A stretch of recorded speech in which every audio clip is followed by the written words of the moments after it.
আজমল আমির কাসবের সাজা অবিলম্বে কার্যকর হয়ে যাবে এমন ভাবার কোনো কারণ নেই। ফাঁসির সাজার ক্ষেত্রে কাসবকে দাঁড়াতে হবে ফাঁসির জন্য কন্ডেমড সেলে অপেক্ষায় থাকা আরও 52 জনের লম্বা লাইনে। এরপর বিশেষ আদালত থেকে মামলা যাবে হাইকোর্টে। হাইকোর্ট ফাঁসির আদেশ বহাল রাখলে কাসব শীর্ষ আদালতে মামলা করতেই পারে। সুপ্রিম কোর্ট নিম্ন আদালতের রায় বহাল রাখলে রাষ্ট্রপতির কাছে মার্জনা ভিক্ষা করা ছাড়া কাসবের কাছে আর কোনো পথই খোলা থাকবে না।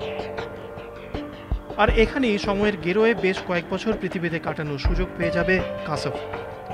হিসেব বলছে এখনো 50টিরও বেশি প্রাণভিক্ষার আবেদন রাষ্ট্রপতির কাছে জমা পড়েছে। সেই তালিকার 9 নম্বরে রয়েছে রাজীব গান্ধী হত্যাকাণ্ডের দোষীদের নাম, 28 নম্বরে রয়েছে সংসদ হামলার দোষী আফজল গুরুর নাম। অর্থাৎ এতগুলি প্রাণভিক্ষার আবেদনের ওপর রাষ্ট্রপতি বিবেচনা করার পর পরবর্তী মামলা নিয়ে ভাবনা চিন্তা হতে পারে।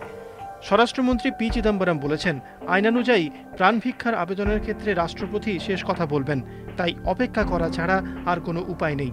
স্বভাবতই প্রশ্ন উঠছে, তাহলে কি এত বছর মৃত্যুদণ্ডাজ্ঞাপ্রাপ্ত দাগী অপরাধীদের সরকারি খরচায় পুষবে ভারত? সরকার বলছে আইনকে মর্যাদা দিতেই হবে। তাই এই লম্বা সফর পেরিয়ে কতদিনে কাসবের শাস্তি কার্যকর হবে কেউই তা বলতে পারছেন না।